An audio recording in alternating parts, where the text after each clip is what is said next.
সরকারি চাকরিতে 25,000 নিয়োগ, গ্রুপ এ বি সি মিলিয়ে প্রায় 17,714 শূন্য পদ। আর শীঘ্রই এই শূন্য পদে নিয়োগের বিজ্ঞপ্তি প্রকাশ পিএসসির। কথা বলবো, সোমরাজ বন্দ্যোপাধ্যায় রয়েছেন সঙ্গে। সোমরাজ, হ্যাঁ দেখো, আজকে পাবলিক সার্ভিস কমিশনের তরফে একটি গুরুত্বপূর্ণ ঘোষণা করা হয়েছে। প্রথমত বড় নিয়োগের প্রস্তুতি পাবলিক সার্ভিস কমিশন নিচ্ছে। পাবলিক সার্ভিস কমিশনের 17,714 শূন্য পদ ইতিমধ্যেই তৈরি হয়েছে। পাশাপাশি আরো 8,006টি শূন্য পদের নিয়োগের বিজ্ঞপ্তি খুব শীঘ্রই প্রকাশ করতে চলেছে পাবলিক সার্ভিস কমিশন। অর্থাৎ মোট 25,000-এরও বেশি শূন্য পদে নিয়োগ করতে চলেছে সরকারি চাকরিতে পাবলিক সার্ভিস কমিশন।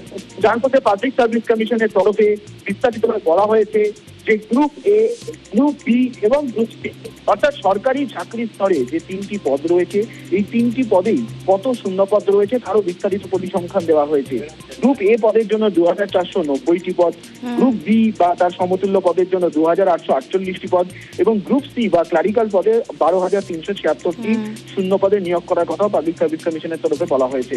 পাশাপাশি আগামী দিনে পাবলিক সার্ভিস কমিশন আরো 8,006টি শূন্য পদে নিয়োগ করতে চলেছে।